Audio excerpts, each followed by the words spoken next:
O painel que nós vamos assistir agora é a política e o direito, relações possíveis, necessárias ou incestuosas. Professor de Direito Público Comparado e de Direito Constitucional na Faculdade da Universidade de Nápoles, Itália, PhD em Teoria das Instituições do Estado e Política Comparada da Universidade de Nápoles, Itália, membro da Associação Italiana de Constitucionalistas, membro da Associação de Direito Público Comparado da Itália.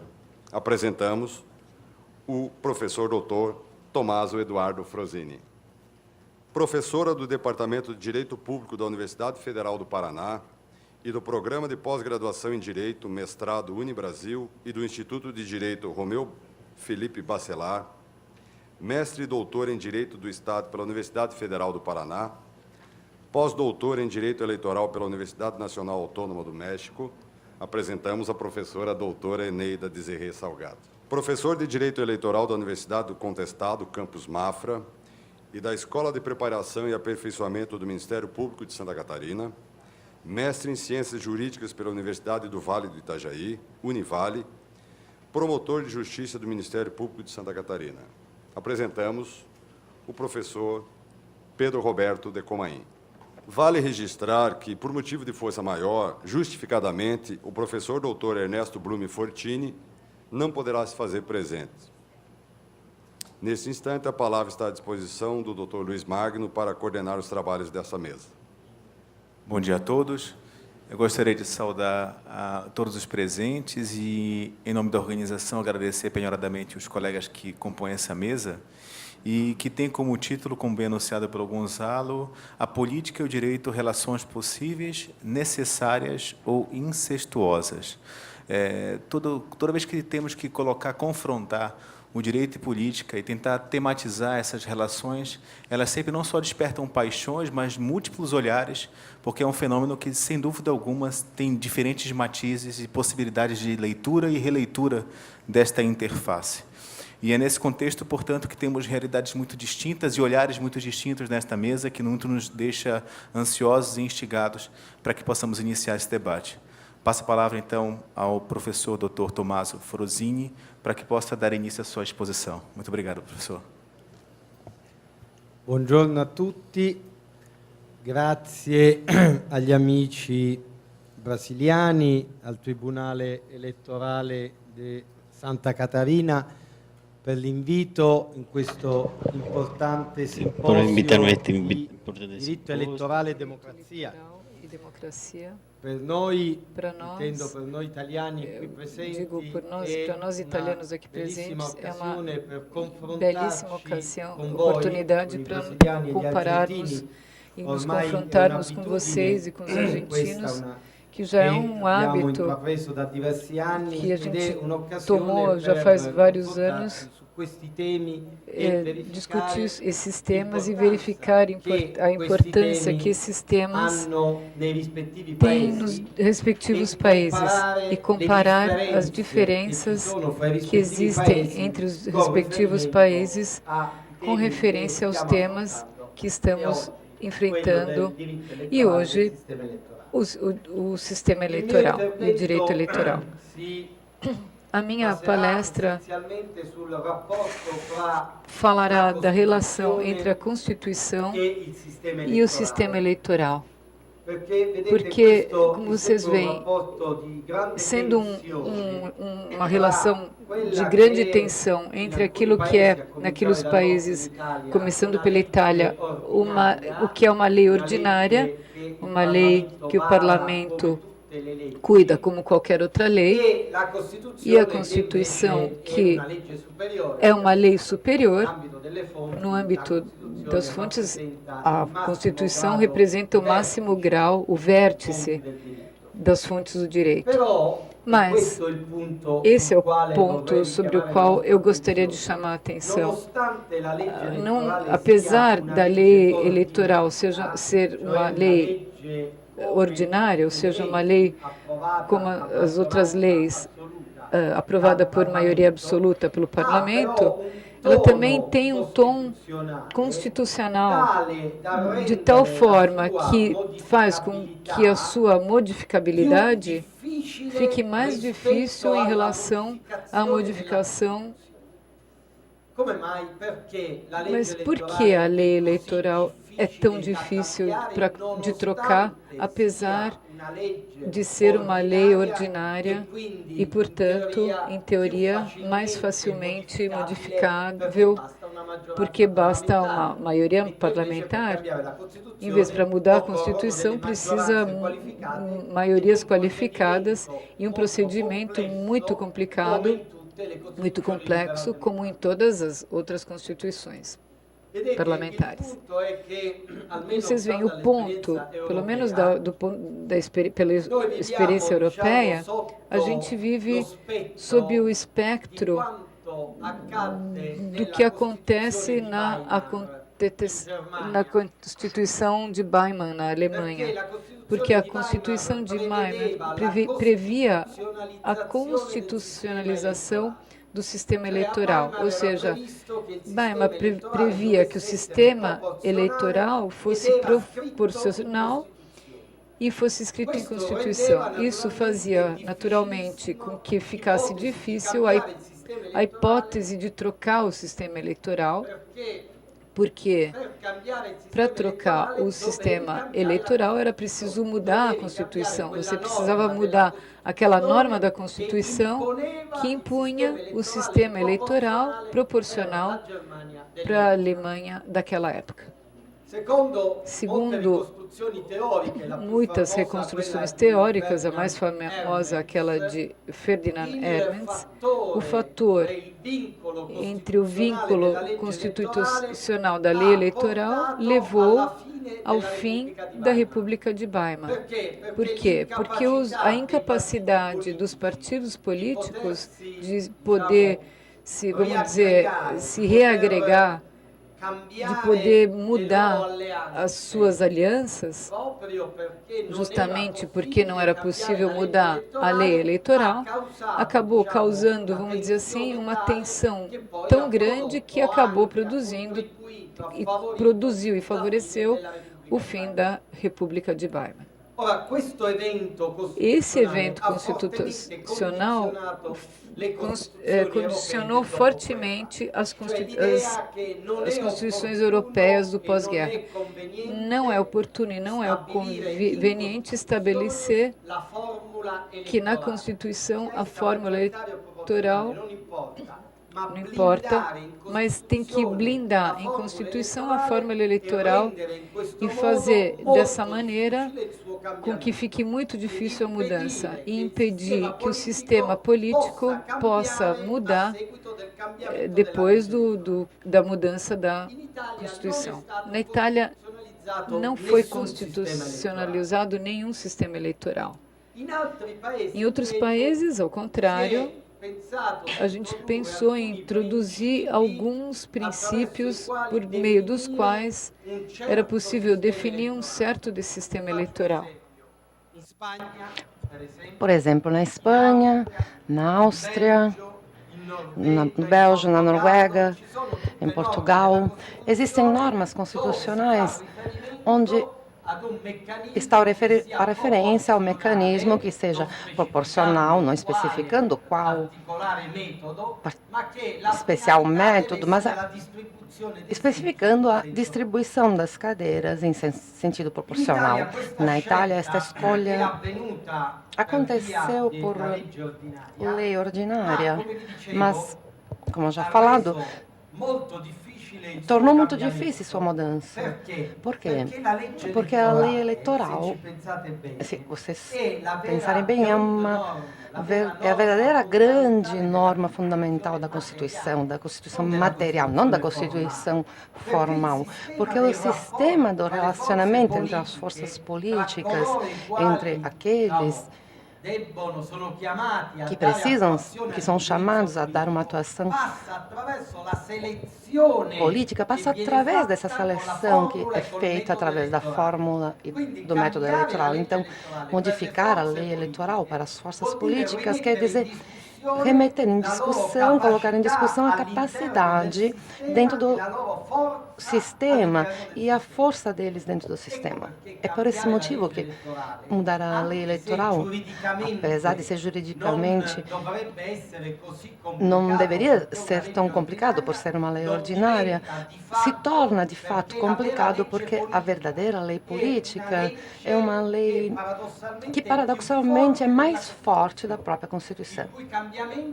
A mudança, a modificação desta lei política é mais complicada em relação à mudança da revisão da Constituição, porque é uma lei que coloca as forças políticas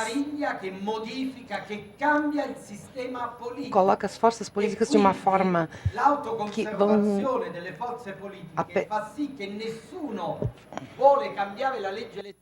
Que ninguém quer mudar a lei eleitoral porque teme que a mudança da lei pode penalizá-lo e esse é um conceito de representação. A experiência italiana é muito interessante, porque, apesar de tudo aquilo que eu já falei, na Itália, para poder modificar a lei eleitoral, tivemos que inventar um plebiscito que derogasse a lei, pedindo aos cidadãos para que derogassem umas partes da lei eleitoral para permitir, através de um mecanismo de recortes de normas, que a lei eleitoral pudesse se tornar de proporcional, como era antes, desde o 48, pudesse se tornar uma lei majoritária. Isso permitiu que se manifestasse uma mudança radical e revolucionária do sistema político. Porque na Itália passou-se assim, depois dessa mudança da lei eleitoral proporcional numa lei eleitoral majoritária,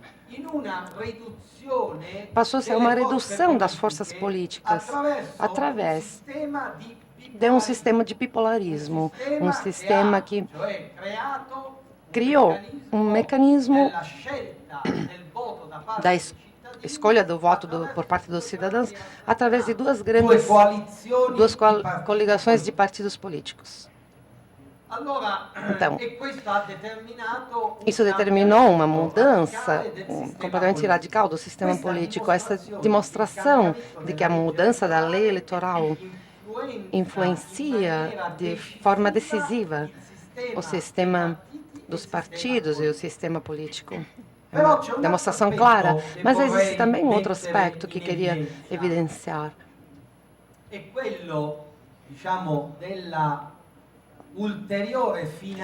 É o aspecto da finalidade eleitoral, a diferença de como era entendida antigamente, porque vocês podem ver, o sistema eleitoral, ou seja, a lei eleitoral, era antigamente visto como em função da representação política. Ou seja, a lei eleitoral permitia transformar os votos em cadeiras no parlamento de maneira tal que as cadeiras pudessem representar aquilo que a vontade do corpo eleitoral estava expressando. E se essa representação passava através de um sistema proporcional, fazia de maneira que todas as instâncias, ainda as minoritárias também, pudessem gozar de uma representação no parlamento. Eu acredito que esta forma de entender o sistema eleitoral como finalizado a dar uma representação, uma garantia de uma representação plurima de todas as forças políticas, perdeu hoje o significado, perdeu o sentido. Hoje, mais ainda que a representação, as democracias contemporâneas pensam mais a governabilidade. São duas formas diferentes de conceber a organização da democracia no XXI século. Precisamos escolher se é necessário premiar a representação ou premiar e valorizar a governabilidade. Claramente, a coisa melhor seria poder conseguir uma síntese entre a representação e a governabilidade. Uma via de meio, mas é muito difícil chegar a alcançar esse ponto de meio. Então, é necessário ter como objetivo um dos dois métodos. Por esse motivo, na Itália, na Europa, talvez na América Latina, é diferente, pois vocês têm a eleição direta do presidente da República. Por esse motivo, vocês concentram, nesse momento eletivo, o máximo da governabilidade. Nessa forma de governo, na forma de governo parlamentar, como é na Europa, hoje é necessário saber escolher através da fórmula eleitoral, através do sistema eleitoral, se dar um prêmio à representação ou à governabilidade. Por esse motivo, podem ver como o sistema eleitoral se torna fundamental para poder organizar de forma melhor um modelo de democracia mais adequado aos tempos odiernos, onde é necessário de decisões rápidas, de escolhas rápidas, de endereços políticos. É por esse motivo que a grande divisão entre as duas famílias de sistemas, o majoritário e o proporcional, é substancialmente aquela divisão entre a metodologia de representação ou a metodologia de governabilidade. Por quê? Porque o sistema majoritário, se nós tivermos como objetivo o sistema majoritário, o mecanismo majoritário como sistema eleitoral que opera num dado país, obviamente o objetivo que está se procurando é o de alcançar uma ajuda à governabilidade. Se nós introduzirmos o sistema proporcional, então quer dizer que estamos tentando ainda ir atrás da representação, a representatividade dos eleitores. Essa escolha radical entre majoritário e proporcional muda substancialmente a fórmula do governo. O voto, quando ele for parte de um sistema majoritário, não é um voto para a representação parlamentar, mas é um voto para a representação de governo. Nós votamos porque quem for para o governo, aquela certa maioria, aquele líder da maioria, em um mecanismo tendencialmente parecido ao sistema britânico, onde os cidadãos ingleses têm a possibilidade de escolher. E sabem perfeitamente que, se eles tivessem que vencer os conservadores, o primeiro-ministro vai ser o líder do partido. E, portanto, é como se eles estivessem para votar principalmente para o governo, para a governabilidade.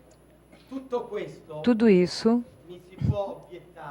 pode ser objetado e dá a ideia de democracia, porque, segundo alguns, muitos ou poucos, eu não sei, a ideia de democracia passa pela representação, porque a representação permite a todos de ser presidente do parlamento, para poder dizer aquilo que pensa e contribuir também, e mesmo que seja minimamente, nas decisões que são tomadas.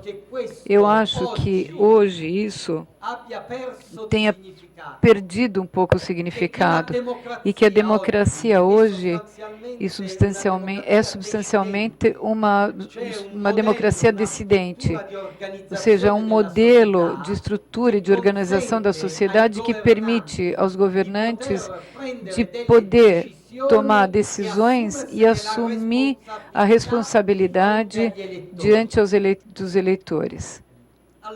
Então, a relação entre o sistema eleitoral e democracia, do meu ponto de vista, mudou ao longo dos anos, mas permaneceu o sistema eleitoral, aquilo que eu dizia antes, a norma fundamental com finalidades de organização de democracia e de governo de um país, onde é um sistema parlamentar, porque, naturalmente, no sistema presidencial, o voto é dirigido a eleger aquele que será o chefe do governo.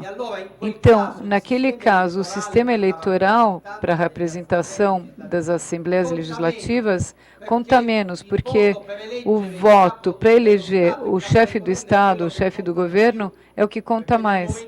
Porque no momento em que você elege o presidente da República diretamente, você permite que isso tenha o poder de decidir, o poder de atuar no programa de endereço político, muito mais do que os legisladores. Enquanto que no sistema parlamentar, no momento em que o chefe não é a expressão da legitimação popular, a gente tem que chegar até por meio do método eleitoral. O sistema eleitoral serve para permitir que nas democracias parlamentares hoje se possa valorizar o momento da governabilidade antes, em vez daquele da representatividade. Então, e aqui eu vou concluir.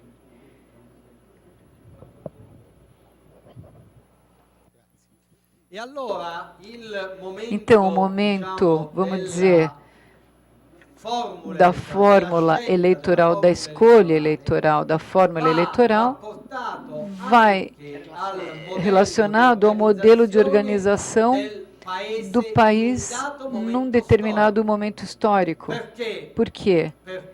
Porque, obviamente, podem existir momentos históricos nos quais é necessário que tenha governabilidade, mais governabilidade e menos representatividade. Mas isso não deve preocupar para fins de democracia, porque a democracia passa por meio de outros canais, ela passa do canal da participação, pelas associações, as formações sociais, as garantias constitucionais dos contrapoderes, da magistratura, as cortes constitucionais.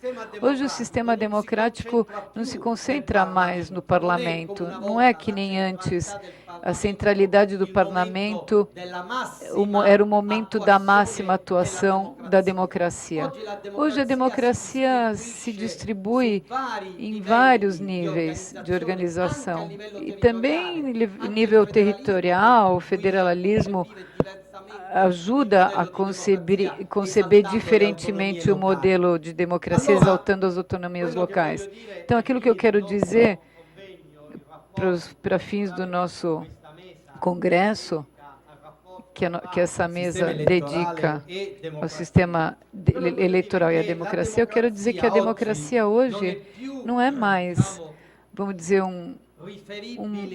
uma referência, não pode ser referida somente à seleção das forças políticas, não é mais alguma coisa que passa por meio do canal da representância política, como no fundo a gente sempre acreditou, desde a Revolução Francesa, quando se afirmaram os direitos políticos, quando se passou de súditos para cidadãos, e os cidadãos puderam votar e votavam por meio do mecanismo da representância. Hoje, o sistema mudou, e eu acredito que o momento da fórmula eleitoral é decisivo para fins de organização constitucional de um Estado.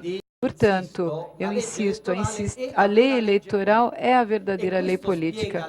Isso explica a sua dificuldade para ser modificada, mas explica também a sua fortíssima incidência a nível constitucional. Eu não vou ficar me aprofundar na história italiana, porque teria muitas coisas para contar. Eu assinei o referêndum, mas foi uma sentença do Tribunal Constitucional que declarou inconstitucional algumas partes da lei eleitoral, e que incidiu de maneira muito pontual no modo como os legisladores italianos tinham imaginado organizar o sistema eleitoral. Mas se a gente fizer um discurso prescindindo das realidades nacionais, locais, onde cada um de nós vive, porque a comparação entre nós tem que aparecer, tem que sair das fronteiras nacionais, senão não tem benefício na troca de opiniões. A minha mensagem pessoal é que o sistema eleitoral é a verdadeira lei fundamental das democracias constitucionais contemporâneas, mas hoje ele é usado como moldura para poder permitir que as democracias exaltem o mecanismo da governabilidade antes que da representância. Isso não deve ser visto como uma redução do sistema democrático, mas como uma valorização do sistema democrático. Porque, preste atenção, a representância é um instituto fundamental, uma instituição fundamental. Então, é uma hipocrisia necessária, mas é um sistema que delega o governante, que delega o parlamentar, o político. O mecanismo da governabilidade faz com que o voto do cidadão conte mais. O que, segundo a minha opinião, é uma valorização da democracia, entendida como manifestação da soberania popular, porque o cidadão, num sistema eleitoral majoritário, tem a possibilidade não só de eleger o representante, mas também de dirigir a escolha do governo, o qual deverá, ao longo do seu mandato, dar atuação a um programa para o qual ele é empenhado em relação ao eleitor, a partir do qual, no final do mandato, tem que dar conta ao eleitorado se foi bem governado ou não. O eleitor poderá renovar sua confiança ou negá-la. Isso, para mim, é hoje a democracia no século XXI. Obrigado. E antes de passar a palavra à professora Eneida, eu gostaria de agradecer a intervenção do professor Tommaso e dizer o quanto suas palavras são instigantes e chamam a atenção para dois aspectos importantes. A primeira delas, a ênfase e a defesa enfática que é dada no reconhecimento de que o direito eleitoral, o direito político, é um direito fundamental de uma república. E, muitas vezes, cá entre nós, em terra brasileira, a reflexão teórica e a compreensão do que é a relação entre o direito político, federação, pacto federativo, são questões que estão esquecidas e quase não se produz mais ciência ou academia sobre questões desta envergadura. E a sua defesa enfática, nos parece, nos enche de alegria e de estímulo para que a gente continue defendendo essa necessária interface.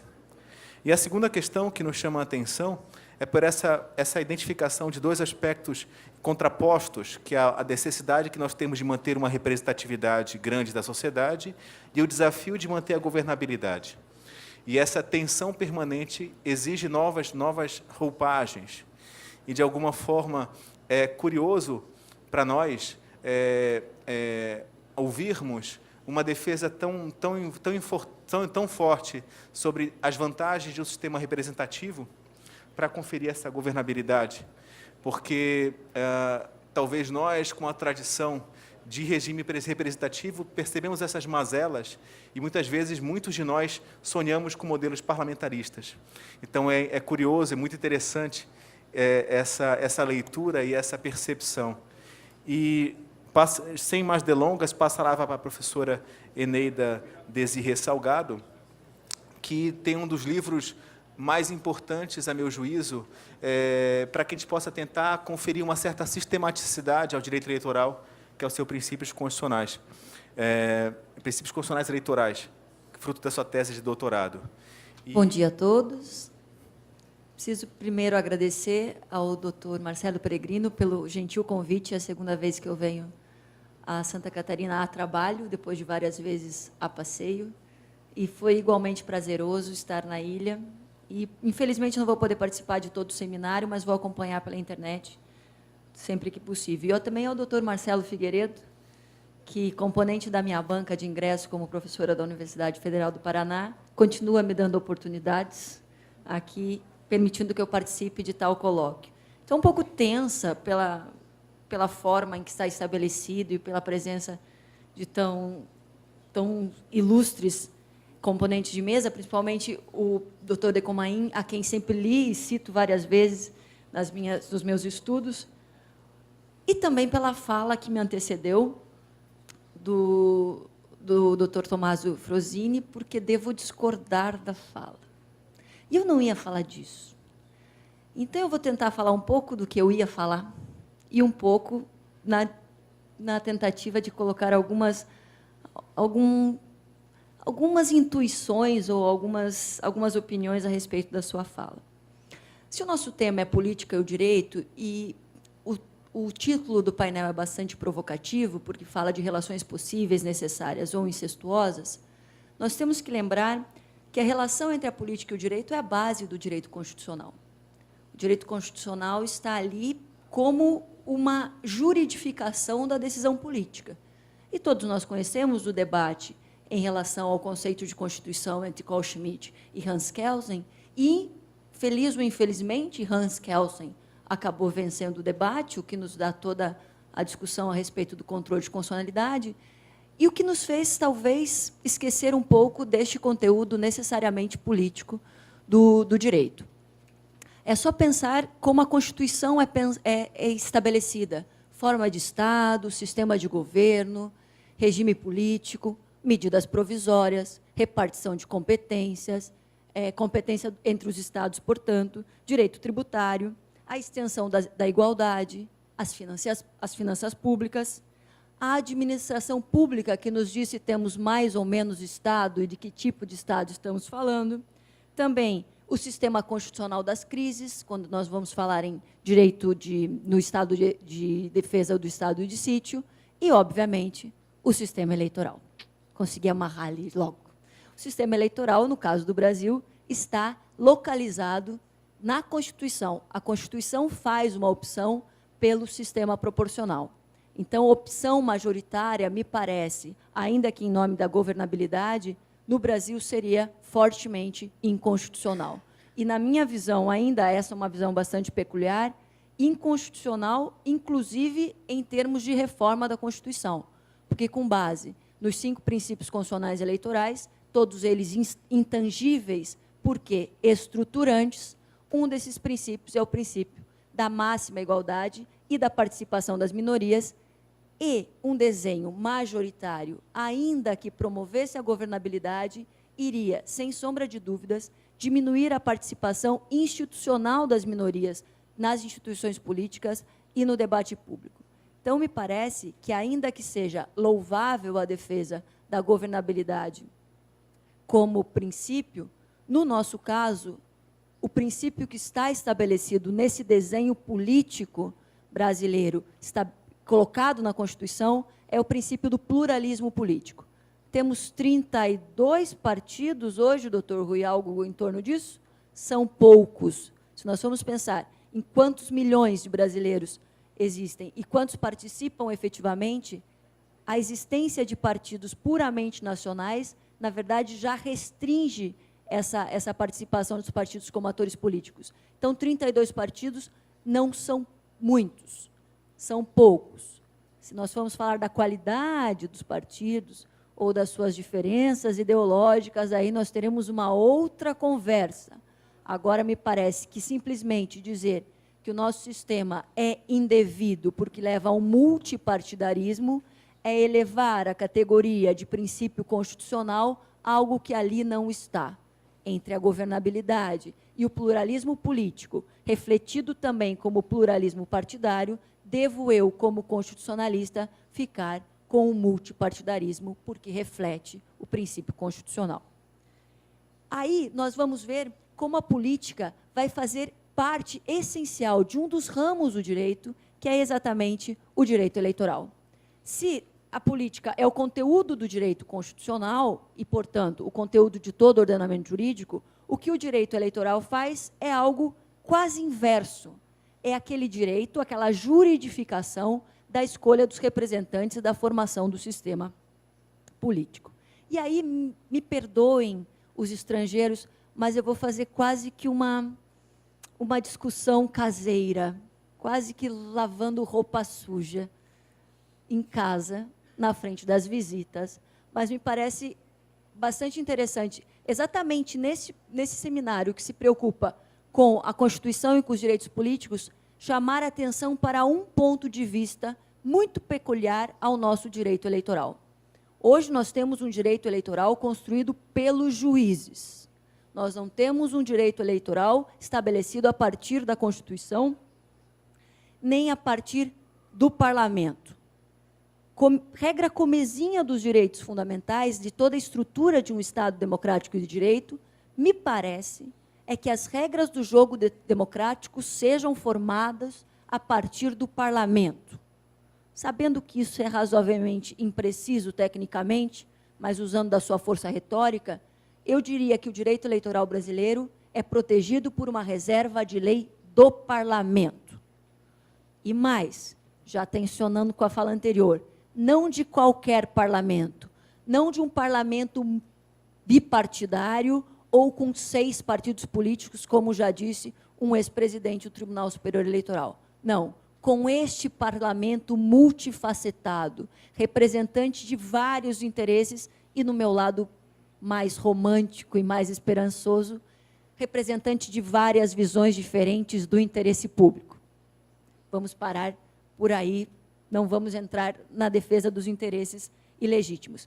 Este parlamento, assim formado pelo sistema proporcional, que tem sede constitucional, e mais, pela lista aberta, portanto, não hierarquizada, me parece o âmbito, o campo mais adequado para estabelecer as regras do jogo. E mais que isso, é a arena indicada pela Constituição. Segundo a Constituição, quem faz regra eleitoral é o Parlamento, não é o Poder Judiciário. Agora chegou o ministro do TSE e eu vou continuar falando como se ele não estivesse aqui, para não me constranger. Decidir quem tem acesso ao jogo político e sob que condições não pode ficar na mão de magistrados. É algo incompreensível para qualquer visão menos ambiciosa que seja de democracia. Claro, nós vamos ter o problema já apontado pelo Dr. Tomásio Frosini. Obviamente, o parlamento é autointeressado.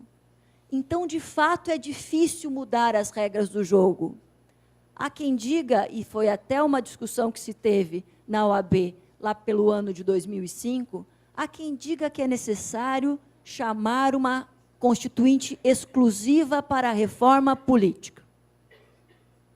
Primeiro, não precisa de reforma política, mas eu preciso de mais tempo para me explicar por quê.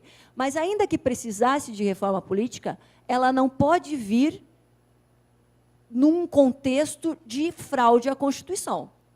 Constituinte exclusiva é algo que não existe, é uma contradição em termos. Se eu disparo o poder constituinte, eu permito que ele redesenhe todo o Estado, porque nós já sabemos que ele faz tábula rasa do que existe anteriormente.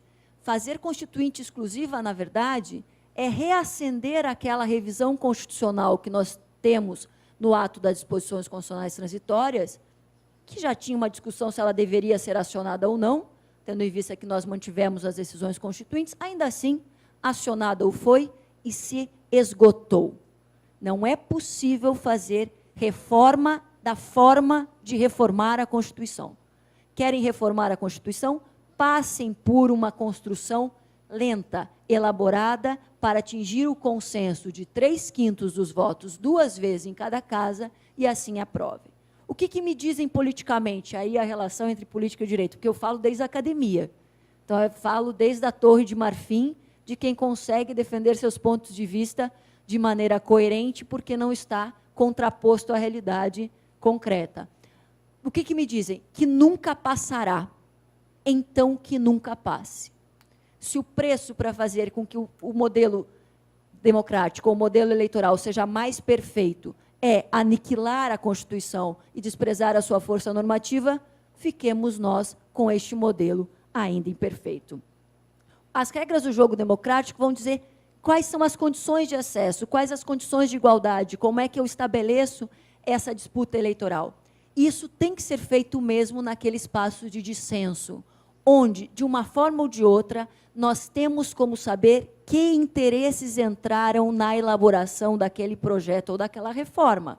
É possível hoje, ainda mais atualmente, com o acesso às tecnologias de informação, saber quem propôs, qual era a justificativa ou a exposição de motivos, se nós vamos falar aí de códigos ou de projeto de código. Nós vamos saber quem votou a favor, quais foram as emendas, quais foram os pareceres de cada uma das comissões. Isso dá transparência, isso dá a possibilidade de compreendermos por que o desenho é este e não outro. Claro que o parlamento, às vezes, pode servir para dar ensejo ao que chamamos de fraudes normativas. Se nós vencemos grande parte das fraudes eleitorais por conta da urna eletrônica e por conta do nosso sistema de controle das eleições, as fraudes normativas continuam aí. E o que são essas fraudes normativas? São as mudanças das regras do jogo para beneficiar determinado titular de poder ou grupo político ou impedir que ele seja substituído ou dificultar bastante a alternância no poder. Os nossos militares, a ditadura militar e os juristas à disposição da ditadura militar foram muito hábeis nessas fraudes normativas, né? Tivemos sublegenda, tivemos um bipartidarismo forçado e depois um multipartidarismo, quando o bipartidarismo já não parecia mais tão interessante, já que a oposição estava crescendo, e me parece que esse é o risco que a gente corre, que o parlamento, formado por forças políticas, mas dominado por alguns partidos, pudesse fazer essa fraude normativa. Qual é a nossa saída? Graças ao nosso sistema eleitoral, nós temos muitos partidos com representação no Congresso Nacional, e todos eles, segundo a nossa Constituição, têm possibilidade de acionar o controle abstrato de constitucionalidade. Ou seja, passando uma lei absolutamente contrária aos princípios constitucionais, o Supremo Tribunal Federal poderá afastar essa lei se ela for claramente contrária à Constituição, provocado por um partido, mesmo que francamente minoritário. Dito tudo isso, eu vou entrar na parte mais crítica da exposição. O que a gente tem tido hoje é mais do que uma judicialização da política. Então, nós não temos hoje mais uma relação necessária entre a política e o direito, quando o direito finalmente se deu conta que precisava refletir alguns requisitos para a atuação política. Isso não foi natural, não foi logo no começo da Constituição. Vale lembrar que as primeiras cortes que formaram o STF, principalmente a que esteve sob a presidência do ministro Moreira Alves, foram absolutamente refratárias a qualquer controle do poder. Pensemos, por exemplo, nos requisitos constitucionais para a propositura de medidas provisórias, que são os requisitos da relevância e urgência. Quando o STF decidiu que não poderia dar conta de avaliar se os requisitos estavam preenchidos, o que fez foi retirar-se do controle necessário e indispensável da política. A política não significa que se faz ao arrepio de qualquer regulamentação jurídica. Significa que existe um âmbito de discricionariedade, mas é uma discricionariedade estilo do working, assim, é uma rosquinha. Tem coisa fora, por dentro, tem coisa fora, por fora, e, na verdade, há um limite mais ou menos amplo para a decisão, mas ele não é absoluto. Além disso, o que a gente tem visto de maneira crescente, principalmente de uns 10 anos para cá, é para além da judicialização da política. Ou seja, as cortes superiores não apenas se arvoraram no seu direito e dever constitucional de dar conta deste controle desses requisitos constitucionais, mas transformaram-se em jogadores. As cortes hoje, os magistrados, os tribunais, não atuam como árbitros do jogo democrático. Atuam como atores políticos efetivos. Eu gosto muito de futebol, saudações ao Figueirense, mas eu vejo que eles deixaram a sua posição de árbitro, de imparcialidade no jogo, e começaram a ditar as regras. E a desenhar essas regras, o que me parece mais preocupante, sob um discurso de forte moralismo, de forte perfeccionismo. Quando eles fazem isso, eles me parecem que cortam, que ultrapassam a linha da judicialização da política, que, como vimos, em face dessa relação necessária da política com o direito, além de inevitável, é desejável, e passam a fazer ou passam a provocar o fenômeno da politização da justiça. Ou seja, hoje os magistrados são atores políticos que determinam qual é o jogo, como se joga e quem é admitido a jogar na disputa eleitoral. Fazem isso de duas maneiras. A primeira maneira é interpretando a legislação eleitoral, que não é aquelas coisas. Não vamos também, eu que sou normalmente defensora do parlamento, e que cada dia está sendo mais difícil fazer isso, não que a legislação eleitoral seja aquela beleza. Não é. Tem lacunas, tem janelas, tem empáfias na legislação eleitoral. É quase a lei de execução penal feita pelos prisioneiros, pelos encarcerados. Ela é propositalmente falha em alguns casos. Mas, apesar disso, é preciso aplicar essa lei. Quando os magistrados, ao aplicar o direito, eles tensionam essa interpretação de maneira exagerada, aí a gente já começa a ter um problema democrático. Controle de constitucionalidade, estamos juntos. É permitido, é devido, é necessário. Redesenhar a lei pela interpretação já é um problema bastante grave. Foi o que aconteceu com a famigerada ficha limpa, nesse contexto de fichalimpismo moralizante, em que, segundo a fala de um ministro do Tribunal Superior Eleitoral e também do Supremo Tribunal Federal, foi um momento em que o princípio da moralidade sobrepôs-se ao princípio da legalidade.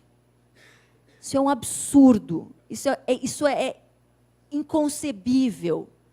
A interpretação que se deu à Lei Ficha Limpa para alcançar fatos anteriores à sua vigência é algo que vai nos custar no Estado de Direito. Nós admitimos a restrição retroativa de direito fundamental. Como disse o Luiz Magno, a gente não gritou muito porque era contra os políticos. E mais, era contra determinados políticos.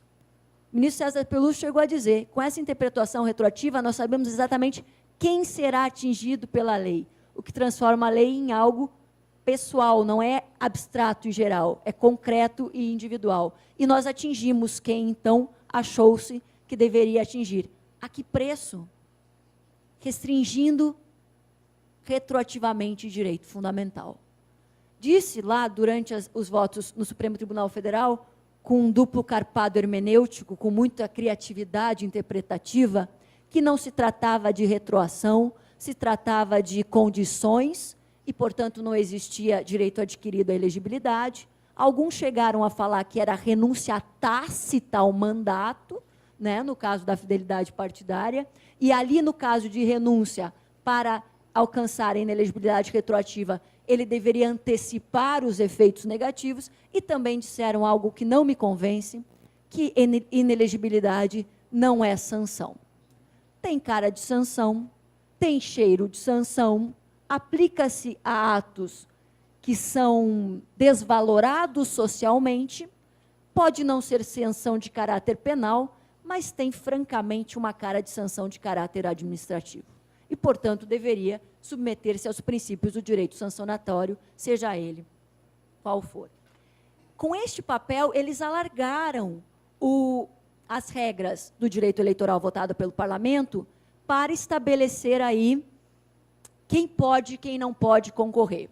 O candidato deve ser cândido, o candidato deve ser límpido, deve ser imune de qualquer vício. como todos nós o somos.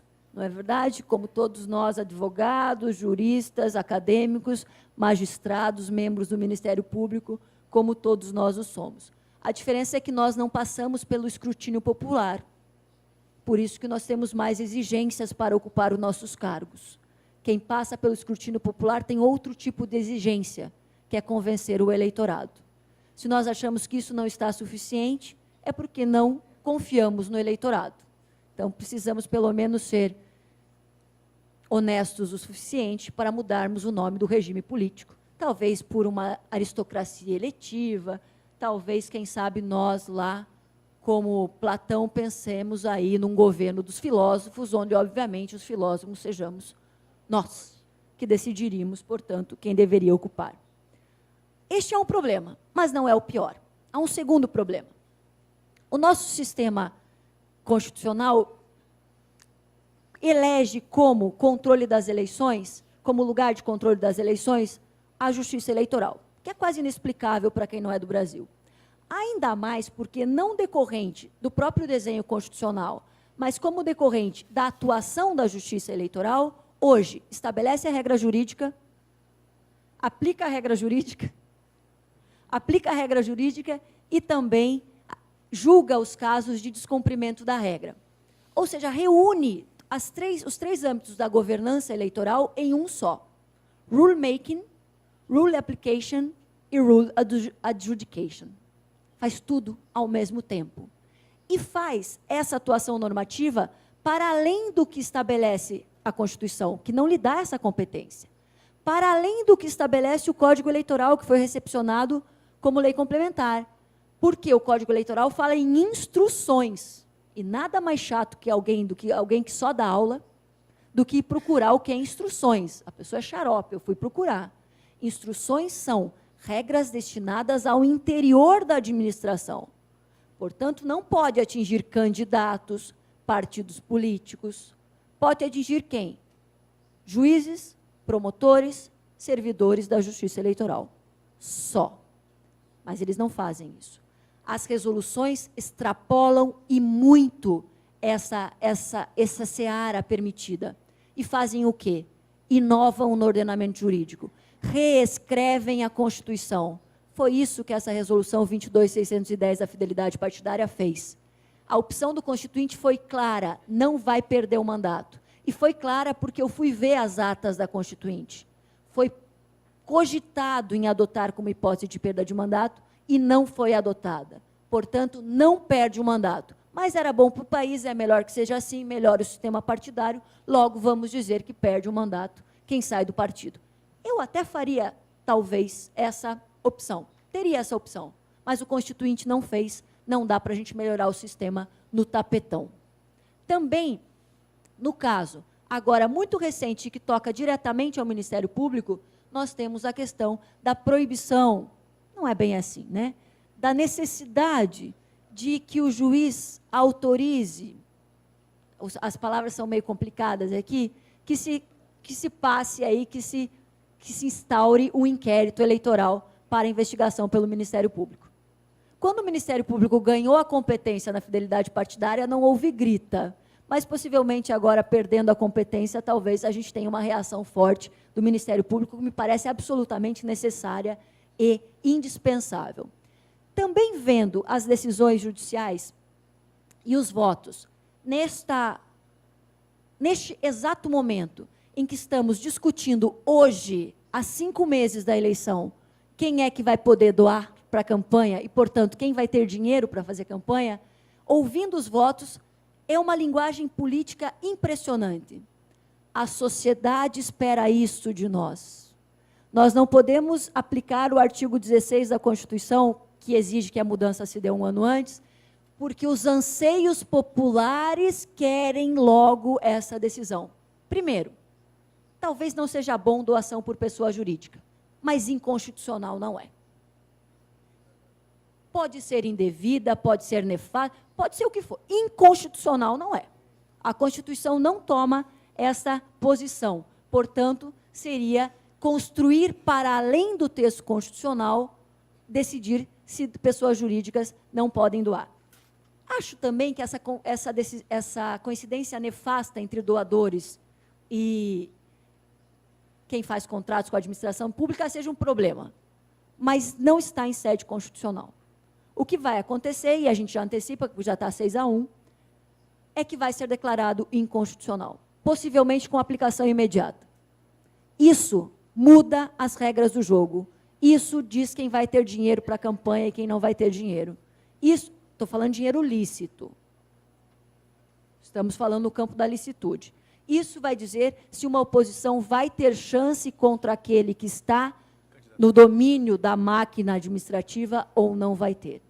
Então, me parece que nós passamos de relações necessárias para relações, não diria eu, incestuosas, mas para relações bastante problemáticas, em que nós estamos arriscando a definição constitucional de democracia e o espaço constitucional de democracia em nome de uma política moralizadora. Mas, para terminar, porque já ganhei o cartão amarelo e o vermelho, para terminar, essas relações assim não garantem melhor democracia, arriscam a democracia, deixam a democracia em um contexto não representativo, deixam a democracia fora do alcance das regras do jogo democrático. Muito obrigada. Obrigado, professora Eneida, por suas sempre instigantes provocações, muito mais do que palestra. E é profundamente desesperador para alguém que tem que tentar controlar o tempo, ter que tolher esse tipo de debate. E fico muito feliz pela sua opção ter sido justamente a de contrapor argumentos, porque eu acho que a grandeza de debates dessa magnitude, ela decorre justamente dessa oportunidade de confronto livre de ideias. Eu gostaria de agradecê-la por isso e passo a palavra, lembrando que as perguntas devem ser feitas nos seus formuláriozinhos próprios e entregues à equipe que coordena o trabalho.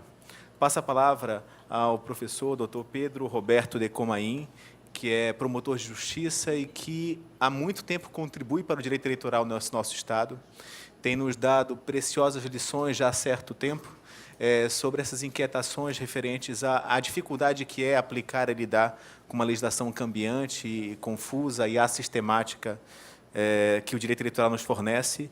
E gostaria, então, de passar a palavra para o senhor possa ter seus 25 minutos de intervenção. Obrigado. Muito bom dia a todos. Eu quero agradecer primeiramente a organização do evento, particularmente na pessoa do Gonçalo, responsável pela transmissão pessoal do convite, por essa oportunidade de poder conversar mais uma vez aqui com tantas pessoas ilustres sobre não apenas matéria eleitoral, mas um tema que transcende a matéria puramente de funcionamento do processo eleitoral e ingressa no terreno do próprio funcionamento do Estado. Eu vou me permitir uma observação breve, direcionada especialmente aos nossos visitantes italianos e latino-americanos de fala espanhola que nos acompanham, para explicar essa expressão que talvez seja de difícil compreensão na Europa e mesmo na América Espanhola, do promotor de justiça. Dá a impressão que é alguém muito importante porque promove a justiça. Não se trata disso. O promotor de justiça é o representante do Ministério Público. O promotor de justiça, portanto, corresponde ao fiscal dos países latino-americanos de língua espanhola. E eu creio que com isso se pode ter uma aproximação melhor do significado dessa função do promotor de justiça, fazendo também uma ressalva adicional que seria desnecessária aqui no Brasil, mas que me parece oportuna, novamente, em homenagem aos nossos visitantes oriundos de outros países que abrilhantam esse nosso evento, e que diz respeito às tarefas que cabem ao Ministério Público no Brasil. O Ministério Público no Brasil já foi o advogado do Estado. Deixou de ser definitivamente com a Constituição de 1988.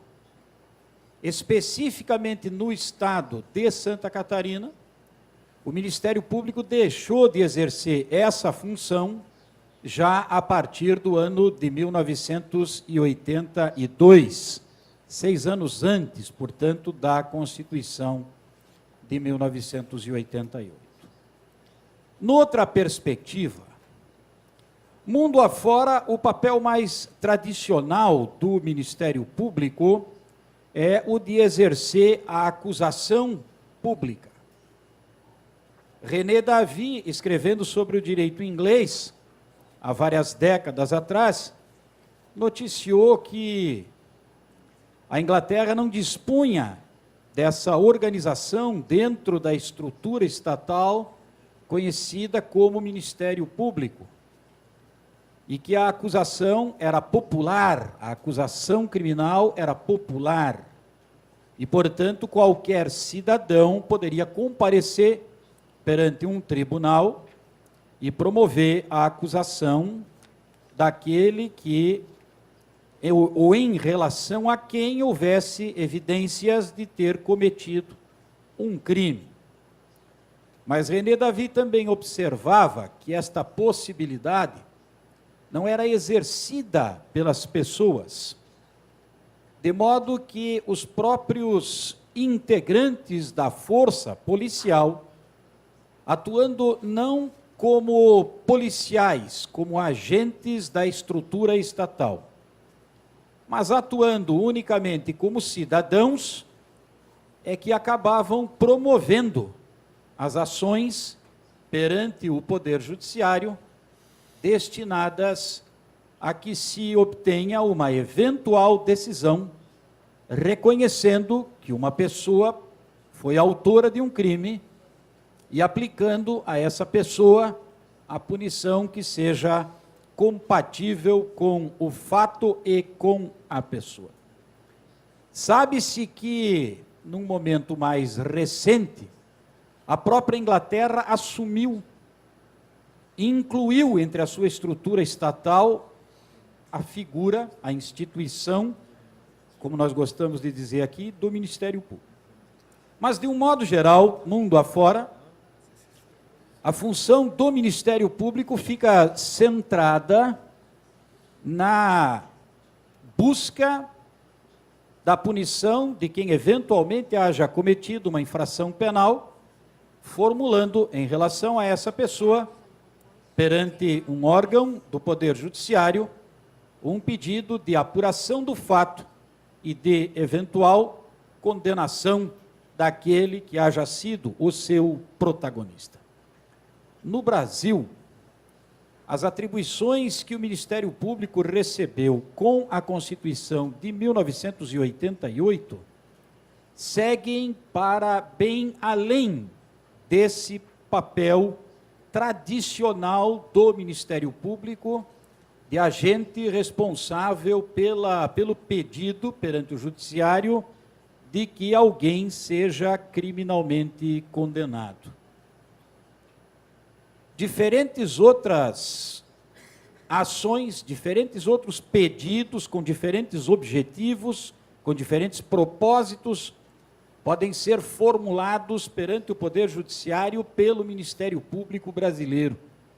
Inclusive, pedidos relacionados com eventuais condutas ilícitas que hajam sido praticadas na órbita eleitoral, mesmo que não se trate de condutas que recebam da legislação o caráter de crime. Se nós falamos, então, em judicialização da política, que não é exatamente a mesma coisa, se eu entendi bem a mensagem da professora Eneida, não é exatamente a mesma coisa que politização da justiça, porque não é a mesma coisa. Judicialização da política pode ocorrer mesmo naquelas hipóteses em que o judiciário permaneça no papel de árbitro das eleições, árbitro de quem pode ou não ser candidato, árbitro de quem pode ou não ser eleitor, árbitro de que meio de propaganda eleitoral pode ser utilizado, ou melhor, que meio de propaganda eleitoral está sendo utilizado de acordo com as regras e qual não está. Isso já importa em alguma judicialização da política. Mas politização da justiça é diferente. E aqui, justamente, me parece que surge espaço para fazer um discreto contraponto a algumas considerações que a professora Eneida fez. Abrindo também um parêntese com relação a algumas ponderações que foram feitas pelo Dr. Frosini. Eu acredito, e me corrijam se eu estiver enganado, que nós temos uma compreensão, nós aqui, no Brasil, e eu acredito que isso, com exceção do Canadá, seja um fenômeno americano. Nós temos uma compreensão difícil, uma compreensão talvez escassa, do efetivo funcionamento do parlamentarismo. Como é que o parlamentarismo realmente funciona? Como eu imagino que talvez a maioria dos europeus não tenha uma compreensão mais próxima de como é que o presidencialismo funciona. Uma discussão entre representatividade e governabilidade é uma discussão que, sem dúvida nenhuma, assume uma grande relevância num sistema parlamentar, em que a representatividade de uma corrente de pensamento é fomentada pelo sistema proporcional, mas a governabilidade pode ser fomentada pelo sistema eleitoral majoritário. Correndo o risco de incorrer naquilo que eu acabei de mencionar, uma compreensão insuficiente do funcionamento real do sistema, nós sabemos que o parlamentarismo inglês obedece ao sistema majoritário. Os candidatos são apresentados pelos partidos para concorrerem ao mandato no parlamento em determinados distritos, e o candidato mais votado daquele distrito é eleito como representante popular daquele distrito. Na Alemanha, nós temos um sistema eleitoral misto, preponderantemente proporcional puro, com lista fechada, mas com algum espaço também reservado a candidatos eleitos pelo sistema majoritário dentro de determinados distritos. Num sistema presidencialista, a questão da governabilidade se põe nos dois pontos. A questão da governabilidade se põe na eleição para a chefia do Poder Executivo, que tem de ser majoritária, porque não se pode imaginar outra regra, a não ser a de que presidente da República foi ou será o mais votado, com a eventual necessidade de um segundo turno, mas nas eleições para a Câmara dos Deputados, não para o Senado, em que o sistema também é majoritário, nas eleições para a Câmara dos Deputados, para os órgãos do Poder Legislativo dos Estados e do Distrito Federal, e nas eleições para os órgãos do Poder Legislativo dos municípios, o sistema é proporcional, com lista aberta.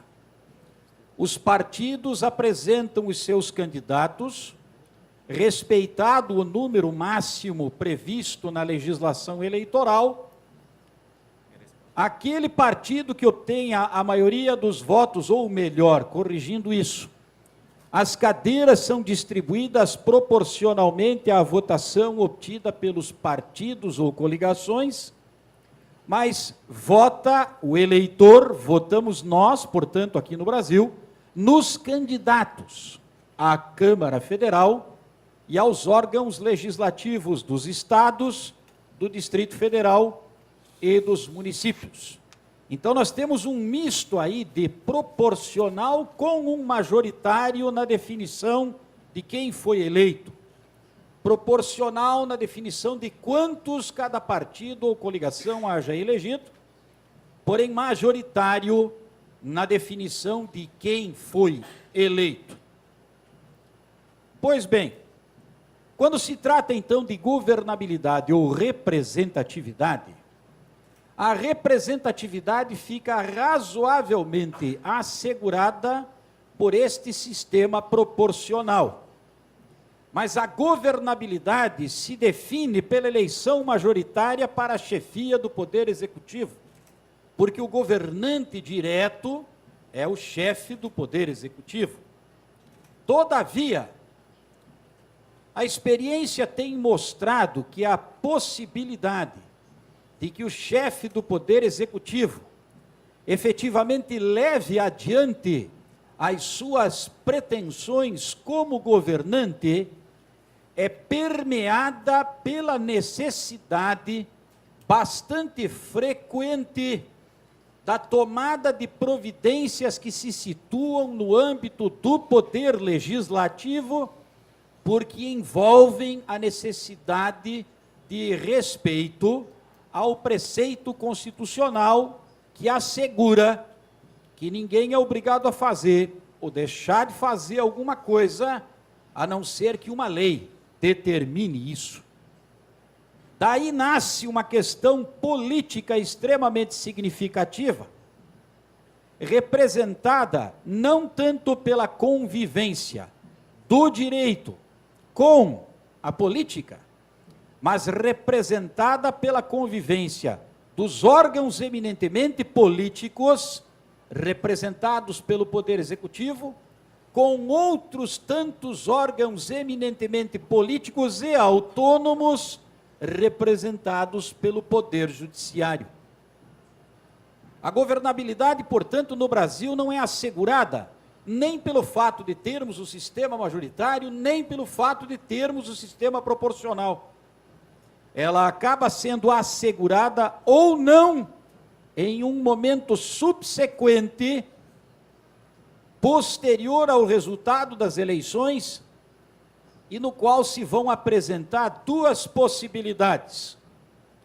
Um parlamento partidariamente afinado com o Poder Executivo, ou um parlamento partidariamente não tão afinado assim com o Poder Executivo, deixando de lado a hipótese menos provável de um parlamento partidariamente hostil ao Poder Executivo, embora essa hipótese também possa sobrevir. Se nós temos a primeira hipótese, nós temos um cenário de governabilidade razoavelmente assegurado. Se nós temos a segunda hipótese, não. E é aí talvez que se tenha espaço, e isso é propiciado pelo sistema presidencialista. No parlamentarismo a probabilidade é bem menor, embora não necessariamente ela desapareça, mas aí nós temos propiciado um cenário para uma eventual convivência, não em âmbito institucional, mas num âmbito talvez um pouco mais censurável, entre o executivo, que é eleito, e o legislativo, que também é eleito.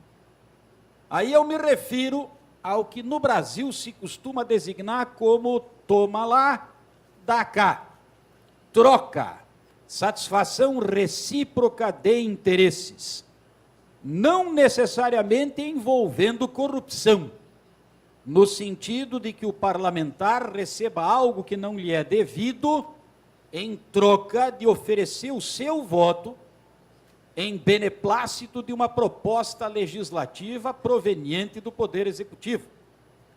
Mas, no mínimo, esta convivência pode se estabelecer de maneira não institucional e sim algo personalizada, a partir do momento em que o parlamentar, eu vou usar uma palavra talvez exagerada, mas que possivelmente pode ocorrer, exija do Poder Executivo uma determinada providência de caráter administrativo que beneficia a sua base eleitoral. Sem esta providência, não voto na proposta de modificação legislativa que me está sendo apresentada na condição de integrante do parlamento. Este tipo de convivência, ele não se estabelece, como dito, em nível institucional. Ele se estabelece em nível pessoal, embora não necessariamente envolvendo aquilo que no âmbito do direito penal se costuma considerar como ato de corrupção. Mas e o Ministério Público num cenário como este? O Ministério Público, me refiro aqui ao Ministério Público brasileiro. O Ministério Público atua, e isso ocorre mundo afora. O Ministério Público atua perante o Poder Judiciário. No Brasil, como dito, as atribuições do Ministério Público transcendem aquela incumbência já tradicional de ser o acusador público, de buscar perante o Poder Judiciário a condenação daquele que, após um processo com tramitação regular, seja convencido de haver praticado um crime.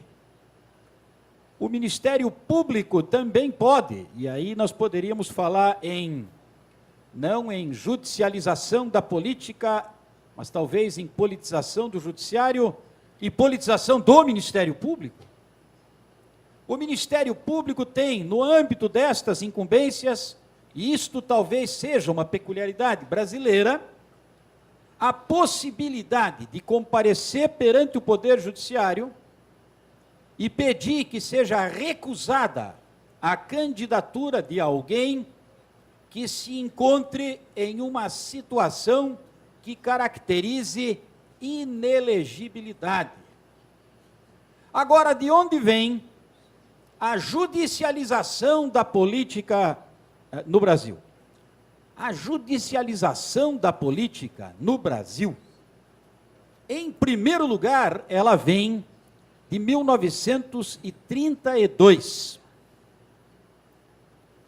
A definição de quem era eleito ou não como parlamentar cabia ao próprio parlamento. A averiguação de ter ou não sido eleito, e isso acontece em muitos lugares ainda dessa maneira, cabia ao próprio parlamento.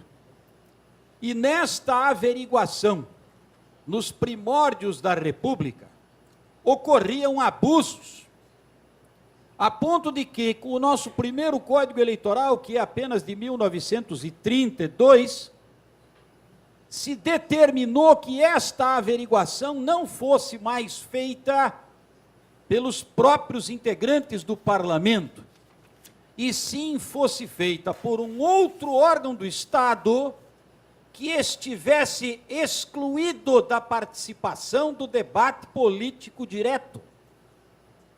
E isso trouxe, me parece, uma série de vantagens, pelo menos para o Brasil. Mas seguiu-se adiante, e embora esse, em 1932, pudesse ter sido o germe da judicialização da política, foi-se adiante noutros momentos. E na Constituição de 1988, se estabeleceu uma série de restrições ao que se costuma denominar de capacidade eleitoral passiva. Quem pode ser candidato? A regra é a elegibilidade, mas em presença de determinadas circunstâncias, a candidatura de alguém pode resultar afastada por se encontrar esta pessoa numa situação prevista na Constituição como causa de inelegibilidade. Todavia, a Constituição de 1988 não se limitou a estabelecer algumas causas de inelegibilidade. Estrangeiros, o que é mais ou menos voz corrente no mundo todo, analfabetos.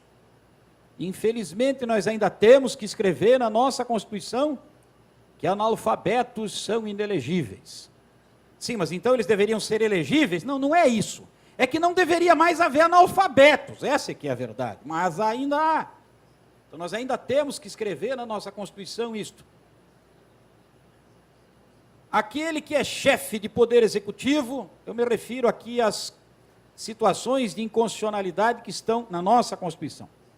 Aquele que é chefe de poder executivo, presidente da República, governador de estado ou prefeito municipal, se pretender concorrer a um outro mandato eletivo diferente, deve renunciar à chefia do poder executivo pelo menos 6 meses antes da data em que vai ocorrer a eleição.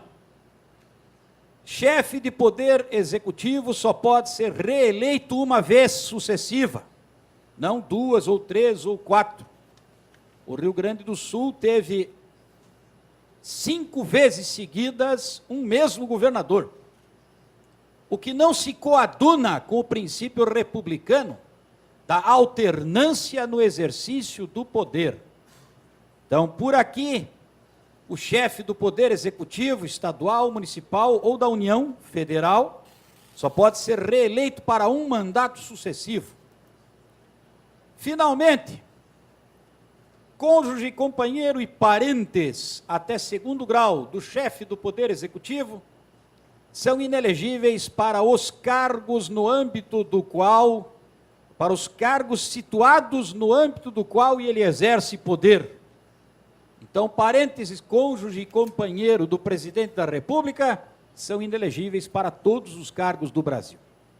Mas, além destas hipóteses constitucionais de inelegibilidade, e aí eu brinco que se trata do parágrafo italiano do artigo 14 da Constituição. Parágrafo italiano, por quê? Porque poderia ser considerado, é o parágrafo 9º, mas poderia ser considerado, então, o parágrafo do 9º, para que a gente se lembre onde é que ele está. Ele prevê que, por lei complementar, sejam previstas outras causas de inelegibilidade, além daquelas que estão na Constituição.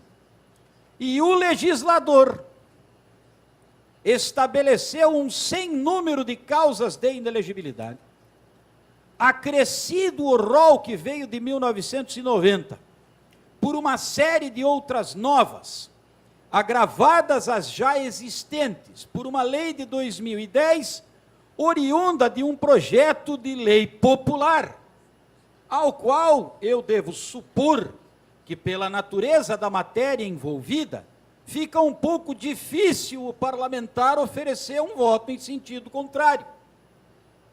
Acabou resultando isso, em que esta lei tem, sim, algumas disposições que, no meu modo de ver, algumas disposições que contrariam francamente a Constituição, especialmente o artigo 1º, número 1 em romano, letra K, aquele que diz que quem renuncia ao mandato, diante da instauração de um processo do parlamento que possa conduzir à perda do mandato, fica inelegível. Isto é inconstitucional. E por quê? Porque se ele praticou um ilícito que resultaria na perda do mandato, só quem pode decidir pela perda é a própria Casa Legislativa, da qual ele faz parte, e isto é um modo de assegurar a independência do Poder Legislativo. Mas se ele renunciou, e a sanção é a perda do mandato, como não há mais mandato, não há o que perder. E nós jamais saberemos se ele realmente praticou uma ilicitude no exercício do mandato, e ele fica inelegível a troco de nada. Ele fica inelegível a troco de uma presunção de que, se ele realmente não tivesse feito nada de errado, ele não renunciaria. Bem, se alguém tem alguma noção do funcionamento diuturno dos parlamentos municipais, já pode ter uma ideia de que, eventualmente, aquilo que a casa viesse a considerar como um ilícito, ilícito não seria. E talvez ele não fosse destituído do seu mandato pela casa. No entanto, mesmo renunciando, ele acaba se tornando inelegível por um tempo extremamente longo. O tempo que faltava para completar o mandato ao qual ele renunciou, e mais 8 anos. Se um senador renuncia 2 anos após o início do seu mandato, para evitar o risco de uma decisão que o reconheça autor de uma infração parlamentar e que leve à perda do mandato, ele fica inelegível por apenas 14 anos. Sem contar a estranheza que isso provoca em diferentes sistemas. Se o parlamentar, se o candidato, não o parlamentar, se o candidato foi condenado criminalmente, ele tem direitos políticos suspensos. E ele ainda fica inelegível por mais algum tempo, depois do término do cumprimento da pena, se ele for autor, tiver sido condenado, como autor de determinados crimes listados na lei das inelegibilidades. Ora, se o candidato tem uma condenação criminal, o adversário dele divulga isto, e o eleitor é que deveria resolver se vale o risco de que aquela pessoa seja guindada a um mandato parlamentar ou não. Daí a pergunta: por que é que no Brasil nós temos esta lei das inelegibilidades? E isso, só para finalizar, talvez faça com que a nossa imagem, de brasileiros de um modo geral, com que a nossa imagem num espelho, se feita uma certa autocrítica, não seja tão boa assim. Isso faz com que o nosso sistema seja formalmente elogiável e tem funcionado bem. Mas a partir do momento em que o eleitor sufraga a candidatura de alguém que já foi condenado como autor de ato de corrupção pelo Poder Judiciário, quem é que está errado aí? É ele pretendendo ser candidato? Ou é o eleitor a quem não importa que ele tenha sido condenado por ato de corrupção? Há um questionamento a ser feito em torno desta lei complementar que estabelece diferentes causas de inelegibilidade. Mas exatamente porque ela as estabelece, e como quem decide quem pode ou não ser candidato no Brasil é o Poder Judiciário, a judicialização da política nasce da Constituição e pela lei complementar que prevê causas de inelegibilidade, nasce da vontade do próprio parlamento. Eu agradeço, peço desculpas pelo excesso quanto ao tempo. Obrigado mais uma vez, professor Pedro Decomain, pelas suas também reveladoras informações, sobretudo para os colegas que vêm de outros países. Me parece que a sua exposição foi muito clara e consegue dar algum panorama sobre o estado da arte da discussão aqui entre nós, em Terra Brasília. Existe uma pergunta encaminhada à professora Eneida, mas antes de responder, de passar a palavra a ela, eu passo a palavra ao professor Tommaso Frosini para que possa ter alguns comentários em réplica ou em consideração às provocações que lhe foram dirigidas pelos colegas dessa mesa. Poche battute. Innanzitutto voglio ringraziare i colleghi, la professoressa Eneida e il professor Pedro. Os colegas, professora Eneida e o professor Pedro. Essa é a democracia vive do dissenso, porque o dissenso nos permite de poder nos confrontar, mas também de ajudar a nós outros a mudar de opinião. Professora Eneida, agradeço pelo esse livro, vou ler com muita atenção, havendo lido que é um dos melhores livros publicados em Brasil em direito eleitoral. Eu queria adicionar, até ao que foi dito até agora, que além das contraposições entre representação e governabilidade, existe, no fundo, uma pergunta, uma questão. O colega Luca Mezzetti nos colocou uma questão hoje de manhã, ele lembrou um autor muito importante, com referência à representação parlamentar. John Stuart Mill se perguntava qual era a finalidade de uma lei eleitoral. A que servia uma lei eleitoral? Eu acredito que possam existir várias respostas, mas duas são prevalentes. Uma delas é a concepção sobre a qual a ideia anglo-saxã faz uma maioria. Quem faz uma maioria é o governo. A outra é a que representa aqui todas as identidades políticas de um povo. Mas se as identidades políticas de um povo não tiverem mais necessidade de ser fragmentadas, de ser divididas, porque elas vieram menos, se perderam as grandes ideologias que permitiam criar pequenos espaços, vamos dizer, de identidade política. Então, podemos ver que eu acho que a primeira resposta, doutor, ou seja, o que faz uma maioria num governo, prevalece em cima daquilo que poderia ser a representação de outras identidades.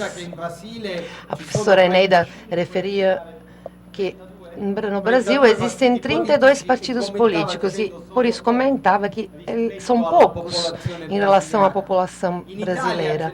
Na Itália existiram nos períodos de proporcionalismo uns 15 partidos políticos e para nós eram muitos, porque impediam a realização de um projeto de endereço político, porque impediam, cada um deles fazia obstrucionismo em relação às escolhas dos outros, dos opositores,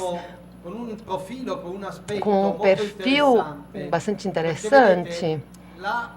Vocês podem ver o proporcionalismo, a distribuição proporcional das cadeiras dificilmente permite que um partido sozinho obtenha a maioria absoluta. Por isso, ele necessita de outros partidos para conseguir alcançar aquele fatídico 50 mais 1% dos votos. O problema é que aquele partido do 2%, do 3%, que permite o alcance dessa maioria absoluta, se torna decisivo. E, nesse sentido, o partido, mesmo se existir um partido que tem um 35%, vai depender o destino desse partido numa coalição de governo daquele micropartido que detém aquele 2% que é determinante para poder conseguir aquele 50% mais 1%. Porque aquele partido, se ele saísse da coalizão, da coligação, não se obteria a maioria. Alcançaríamos somente 49%. Isso é paradoxal, porque pensar que a governabilidade, as escolhas do endereço político de um país, não depende daquele partido político que detém a maioria, 40%, 45%, mas é arriscado de depender daquele pequeno partido, cuja pequena diferença vai permitir a maioria. Isso é que, pelo menos lá na Itália, representou um grande bug ao sistema de governabilidade. E é por esse motivo que a pergunta para que servem hoje no sistema eleitoral, eu acredito, seguindo a linha do John Stuart Mill, que precisa responder que precisa para fazer uma maioria e formar um governo, que depois cada um é responsável das suas escolhas perante os eleitores.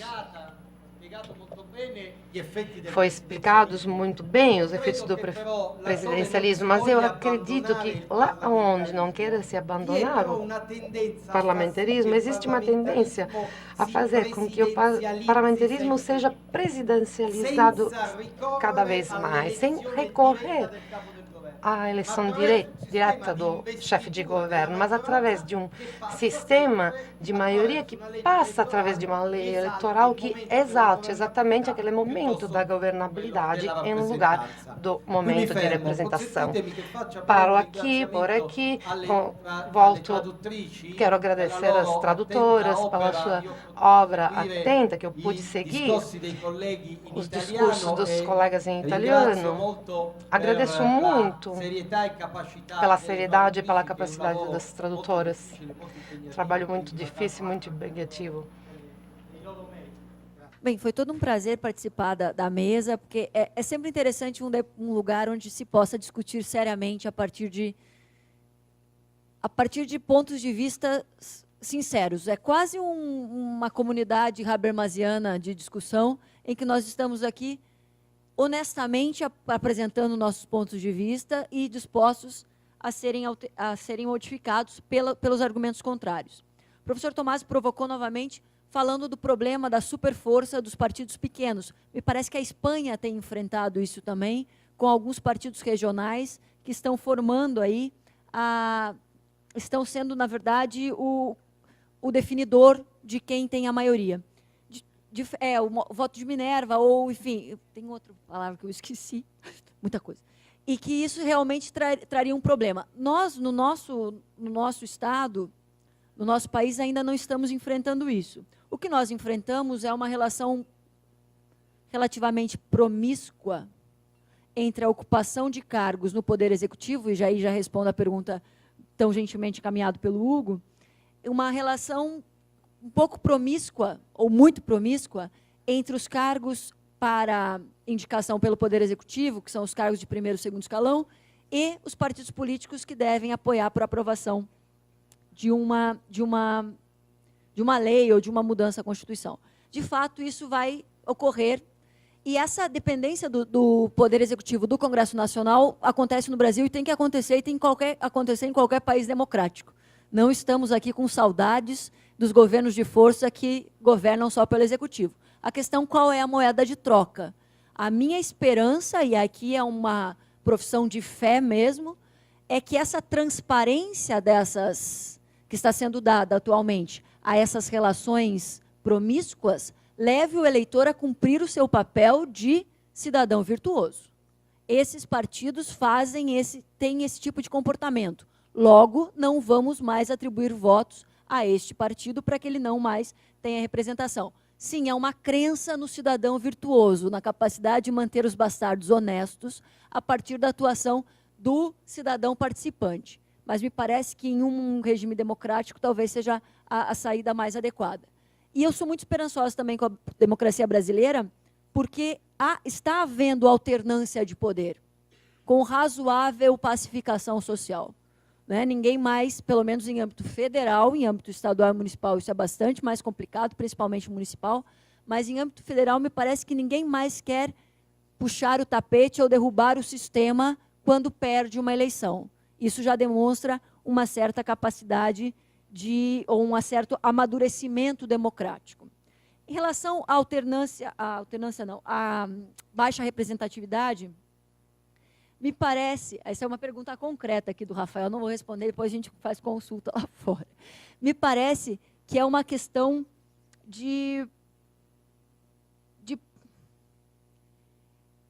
a baixa representatividade, ou a crise de representatividade, é ontológica a ideia de representação política. Nunca um representante vai dar conta de todos os anseios privados ou mesmo coletivos dos representados. E talvez seja até necessário que seja assim, e que isso vá se depurar num parlamento adequadamente formado. Por fim, só para questionar o que foi dito pelo doutor Decomain, a lei de iniciativa popular, a lei de ficha limpa não é de iniciativa popular. Se a gente for estudar a forma como foram coletadas as assinaturas e a forma como ela tramitou no Congresso Nacional, ela perdeu muito do que se esperava de uma lei de iniciativa popular. Ela pode ter esse nome, tecnicamente ela também não é, e só serve como selo, bem Friedrich Miller, assim, quase icônico ali, para juntar a uma lei. Eu acho muito difícil que qualquer cidadão tenha assinado conscientemente essa lei da maneira como ela tem sido aplicada. Né? E também acho difícil que alguém tenha explicado a um cidadão todos os dispositivos da lei para então conseguir a sua assinatura. A forma como estão sendo recolhidas as assinaturas para o outro projeto de iniciativa popular do mesmo movimento, que é o do Eleições Limpas, nos mostra como a coisa não é tão democrática e tão popular assim. Muito obrigada. Essa questão do número de partidos me preocupa. O Brasil, na lei dos partidos, estabeleceu algumas regras que teriam conduzido a uma diminuição da representação, do número de partidos, enfim.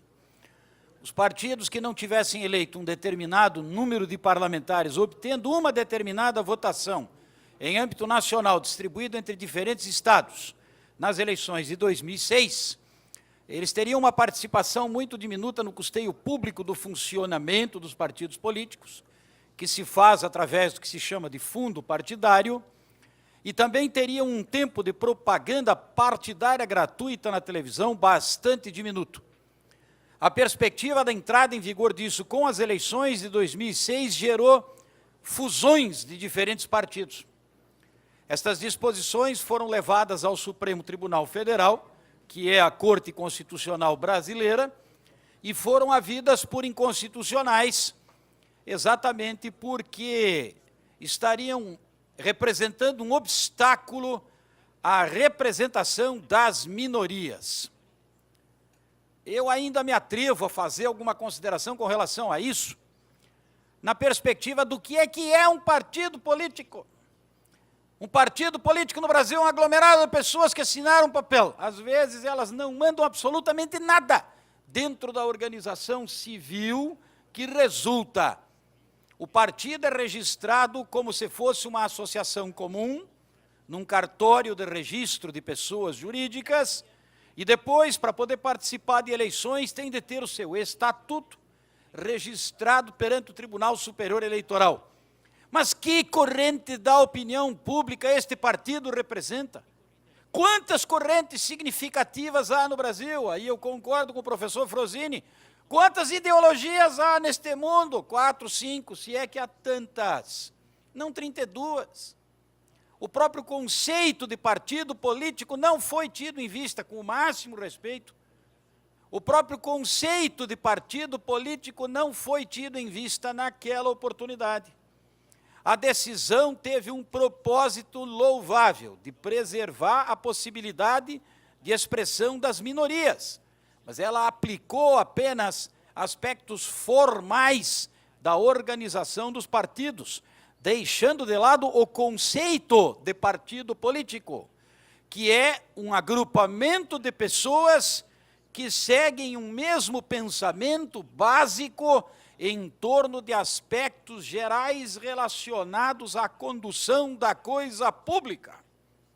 Isto no Brasil está tão esvaziado que nós temos na lei das eleições a determinação de que os candidatos a prefeito, a governador, a presidente da República, insiram entre os documentos que devem apresentar para que seja providenciado o registro das suas candidaturas perante a Justiça Eleitoral, algo que, de modo abreviado, nós chamaríamos de programa de governo. Bem, as empresas que cuidam de reprografia, acredito que gostaram muito disso. Não que o candidato vá copiar, embora vá copiar o seu programa de governo para distribuir entre os seus eleitores. O que eu digo é que os programas de governo são todos iguais. Então nós não temos nenhuma minoria. Nós só temos 100% de maioria. O que obviamente não ocorre.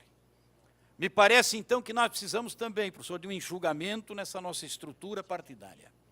É possível que ele venha, por um caminho absolutamente inusitado, mas é possível que ele venha.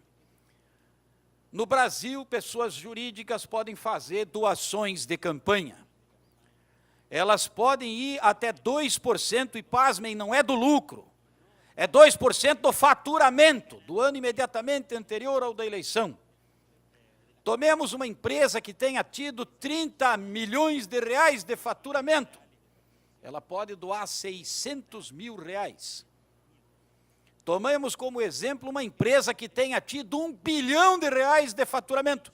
E nós tivemos empresas que tiveram isso de lucro no ano. Se o lucro são 5%, o faturamento são 20 bilhões. Quanto dá 2% disso? São 4. São 4, 2 bilhões de reais, não 4. São 2 bilhões de reais, ou 1 bilhão de reais. A questão da constitucionalidade ou não disso, eu entendo que é inconstitucional. Está no artigo 81 da nossa lei eleitoral, que curiosamente contém disposições transitórias, e isso não tem nada de transitório, mas está lá, no artigo 81 da nossa lei eleitoral. Mas aquele parágrafo 9º do artigo 14 da Constituição, ele diz que causas de inelegibilidade devem servir para proteger 3 coisas: probidade administrativa, moralidade, naturalmente, na perspectiva da administração pública e não do comportamento individual, moralidade para o exercício do mandato, tendo em conta a vida pregressa do candidato, e situações podem ser previstas como causa de inelegibilidade para proteger a normalidade e a legitimidade das eleições em face da influência do poder econômico. Se uma empresa pode doar 1 bilhão e resolve doar para 1, ele ganhou a eleição. A não ser que ele seja um candidato muito intragável na opinião pública, ele ganhou a eleição. E por quê? Porque nós podemos, os nossos candidatos podem fazer propaganda gratuita em horário eleitoral pré-determinado pela televisão. Um publicitário disse por que a nossa propaganda eleitoral pela televisão ficou tão cara? Porque a nossa publicidade comercial é muito boa, a brasileira. Tanto que tem N prêmios por aí. Se ela é muito boa, nós, consumidores, estamos habituados a assistir a comerciais de qualidade. Aí nós queremos um comercial do candidato que seja de qualidade, que vai custar tão caro quanto. E a consequência disso é que a influência do poder econômico se instala pela possibilidade do custeio de campanhas, não pelo dono da banca de jornal, sem nenhum demérito, porque ele ganha pouco e não tem dinheiro para custear uma campanha, mas pela possibilidade indiscriminada, linear, do custeio de campanhas eleitorais por empresas grandes, médias, pequenas, e com um limite de doação extremamente elevado. 2% do faturamento é muito. Se um empreendimento grande tem 5% de lucro líquido, imagina o que é 2% do faturamento. É 40% do seu lucro líquido pode ser doado para a campanha eleitoral. E isso precisa ser revisto. Agora, se o Supremo diz que isso não vale e diz que já não vale para 2010, ninguém vai ter dinheiro para a campanha. Ninguém vai ter dinheiro para a campanha. Exceto quem possa custear a sua própria campanha com o seu próprio dinheiro. Pronto. Ficou tudo igual. Ficou tudo igual.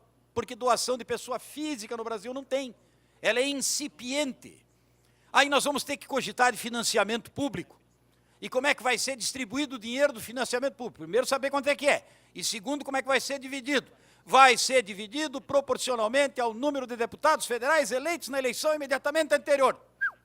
Tudo que estava na lei das eleições, além da lei dos partidos, e que o Supremo entendeu que é inconstitucional, entra no financiamento público. E aí eu quero ver dizer que isso não vale, porque aí tem que dar igual para todo mundo. E eu acho que tem que dar igual para todo mundo. Então, se nós temos 32 partidos, com 32 candidatos à presidência, e se nós assumimos, só por hipótese, que dá para fazer uma boa campanha presidencial com 10 milhões, e eu acho que não dá, são 320 milhões só para os candidatos a presidente da República, inclusive do partido que acha que não vai ganhar. Ele recebe 10 milhões, e eu quero ver controlar como é que ele gastou os 10 milhões.